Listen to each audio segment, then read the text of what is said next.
So you're over 60 and you're thinking about jumping into the world of online dating. Well, you're definitely not alone. But for so many people, the biggest roadblock, it's not the dates. It's not even the tech. It's that moment you sit down to create your profile. Today, we're going to dive deep into the psychology behind that anxiety and give you a real, practical guide to navigate it with the kind of confidence you've earned over a lifetime. This really gets right to the heart of it, doesn't it? The real challenge isn't about figuring out how to swipe left or right. It's that deep emotional weight of being asked to boil down a full, incredible life into a handful of photos and a little bio. It feels like you're being reduced to just a summary. And that feeling, it's real. It actually has a name, and just understanding it is the very first step to getting past it. All right, so how are we going to tackle this? We've broken our little journey down into 6 parts. We'll kick things off by putting a name to that specific anxiety you might be feeling. Then we'll look at why the new dating world is causing it. After that, we're going to introduce a really powerful shift in mindset, get practical with a step-by-step plan, and finally, reframe your experience as a true strength and offer a gentle nudge to get you started. Okay, let's start with that feeling. That hesitation you get when you open up a dating app. It's way more than just nerves, right? It's a specific kind of stress that can feel totally paralyzing. It's this unseen hurdle, but we're about to give it a name. Because once you can name something, you can start to deal with it. So there's actually a name for this feeling: identity exposure stress. And what's so important to get here is that it is not just you. This is a real, recognized psychological thing. I mean, think about it for a second. You've lived this whole rich, complex life, full of ups and downs, lessons learned, and now some app is asking you to just squeeze it all into a tiny box? Of course, that's a huge amount of pressure. So let's be absolutely crystal clear. This feeling is not a weakness. It's actually a sign of your humanity. Your brain is basically putting up a shield against this really unnatural process of turning your life, your whole identity, into some kind of product to be judged in a split second. This isn't about being bad with technology, it's about valuing deep, real connection in a world that often wants speed over substance. To really get why this stress is so common, we have to look at how the basic rules of meeting people have just completely changed. The way we connect today is so profoundly different from how it was for most of our lives. And that shift has taken away some really important social guardrails. Just think for a minute about how you used to meet people. Maybe at a friend's dinner party, through a colleague, or at a community event. There was always a shared context, right? A kind of web of relationships that gave you a feel for who someone was. But now, we have decontextualized searching. You're just looking at a profile, floating all by itself in a digital space, stripped of all that helpful context that our brains rely on to feel safe. And this new guardrail-free environment, it creates some very specific anxieties. First up, vulnerability overload. You're putting yourself out there without the usual safety nets, like seeing someone's body language or having shared friends. Then there's narrative anxiety, that pressure to tell your story perfectly. Plus, the very real and rational fear of scams. And finally, the visual legacy issue. And this is a big one. It's that feeling that a photo of you today doesn't quite capture the you that you still feel like inside. All of these feelings are completely valid, and they're all a direct result of this new landscape.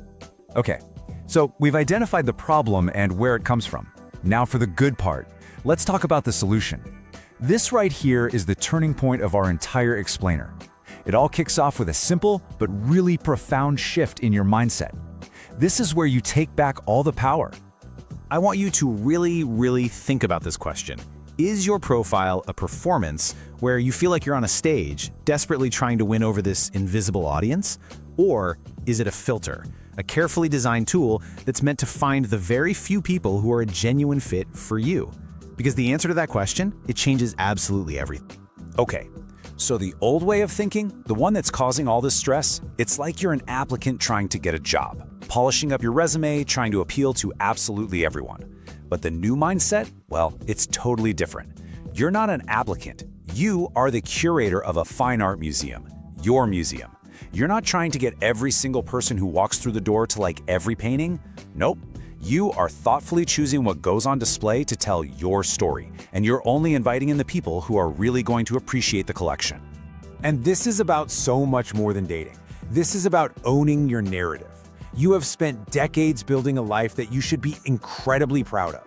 Your dating profile isn't a plea for acceptance. It is a sovereign, confident invitation to share that amazing life with someone truly special, and it's all on your terms. So, how do we actually put this powerful new mindset into practice? Well, that brings us to a really simple 4-step approach. It's called the low exposure protocol here, but I want you to just think of it as your comfort first framework. These are real, concrete things you can do to make this whole process feel a lot less overwhelming and a whole lot more empowering. This framework is all about putting you back in the driver's seat. It's just a series of small, intentional steps that will help you move through the process at your own pace and on your own terms. It's designed to lower the pressure and, well, raise your confidence. Let's walk through each one. All right, the draft first rule is an absolute game changer. That little blinking cursor inside the app, it can feel like a ticking clock, creating so much pressure. So instead, write your bio in a quiet notebook or just a simple document on your computer. It gives you the space to breathe and really think. And for photos, remember this: show, don't just tell. A picture of you in your garden, or laughing with friends, or working on a hobby, that says so much more than a strained selfie. It tells a story about who you really are and what you love to do. Now, the 48-hour observation window might sound a little weird, but trust me, it is crucial for your peace of mind. Hitting publish on your profile is a big emotional moment, so give yourself 2 full days before you even look at the app. This lets your brain get used to the idea without the extra stress of notifications. And of course, safety is number 1. Never share personal information like your last name or exactly where you live. Oh, and that bonus trip? It's gold. Having a trusted friend just give your profile a quick look can give you that little confidence boost you need to feel great about putting it out there. Okay, now I want to talk about something incredibly important. That hesitation we mentioned at the very beginning, that feeling that might have been holding you back, I want you to know it is not a sign of weakness. In fact, it's your superpower. Just let that sink in for a minute. Your hesitation, it isn't just fear, it's wisdom. It's the culmination of a lifetime of experiences, the good and the bad. You've learned what you want in a partner, and just as important, you've learned what you absolutely do not want. That is not something to be embarrassed about, it's something to celebrate.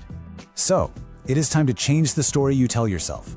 You are not too old for this. You are a high filtering user. You are a connoisseur of human connection. You are simply too experienced, and your time is way too valuable to waste on interactions that aren't genuine. And that is not just okay, that's fantastic. And that brings us right to our final thought. We've talked about the psychology, we've talked about the big mindset shift, and the practical steps to take back control.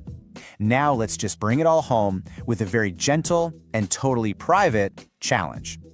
Your very first step on this new path is so simple. You don't have to share it with a single soul.